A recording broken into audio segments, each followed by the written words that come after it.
பிரதமர் அவர்கள் மீண்டும் மூன்றாவது முறையாக பதவி ஏற்பது நாட்டு மக்களுக்கு நாட்டிற்கு நல்லது. ஆகவே இது மகிழ்ச்சி தரத்தக்க தருணம். நீங்கள் ஏதாவது பேசுங்க. நான் என்ன சொல்கிறேன், சிதம்பரத்துக்கு கொஞ்சம் பொருளாதாரம் தெரியாதுன்னு நினச்சேன். இப்போ அரசியலும் தெரியலைன்னு தெரியுது நம்ம. அதனால தான் நான் முதல்ல சொன்னேன், பிரதமர் மோடி அவர்கள் he led NDA. பிஜேபி போட்டியிட்ட சீட்டே 440 சீட்டு தானே. ஆகவே மீதி யாருக்கு? கூட்டணிக்கு. அந்த கூட்டணியும் சேர்ந்து தானே பெரும்பான்மை கிடைச்சிருக்கு. ஆனால் எனக்கு மேத்தமேட்டிக்ஸும் தெரியாது, பாலிட்டிக்ஸும் தெரியாது. 99ங்கிறது 240 விட பெருசுன்னு ஒரு ஆள் பிடிவாதமாக பேசினா, இதுக்கு பிறகு ஹார்வர்டில் ஏன் படித்தாருன்னு தெரியல. சொல்லி கொடுத்த வாத்தியார்களை சொல்லணும்.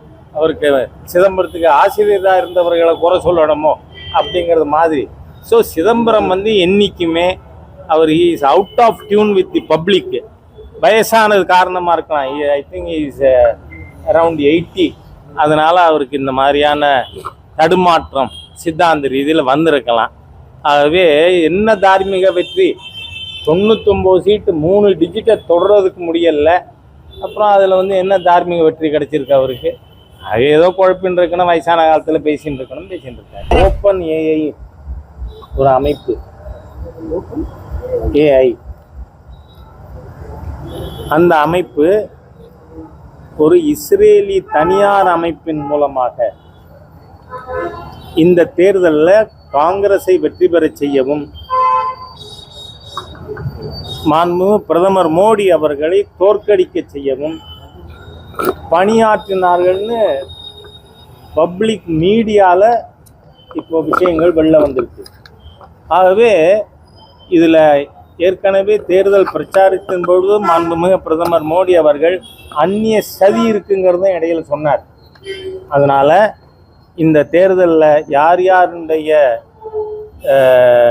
மோசமான தேச விரோத பங்களிப்புகள் இருந்திருக்குங்கிறது it has to be investigated. DMK Congress கூட்டணி இந்த தடவை 40%.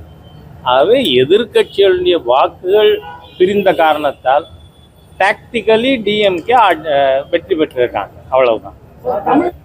10 வருஷமா என்ன சொன்னார்? அவர் ஆட்சிக்கு வந்த அன்னைக்கே சப்கா சாத் சப்கா விகாஸ், அனைவரோடும் சேர்ந்து அனைவருக்குமான மேம்பாடு. அதனால இந்த பாடி பாலிட்டியில மதத்தை கொண்டு வந்த தீய சக்தி காங்கிரஸ் கட்சி, அதனுடைய தேர்தல் அறிக்கை. ஆகவே அவர்கள் தான் சிறுபான்மைன்னு சொன்னா அப்ப பெரும்பான்மை வராதா? நீங்க மதத்தை பத்தியே பேசியிருக்கப்படாது காங்கிரஸ்ல. அதனுடைய மேனிஃபெஸ்டோல மைனாரிட்டிஸ்ன்னு சொல்லி சொன்னா மெஜாரிட்டிகளுக்கு என்ன இந்த நாட்டில் இடம் இல்லையா? அது பிரச்சனை வரும். ஆகவே குற்றவாளிகள் காங்கிரஸ்காரர்கள்.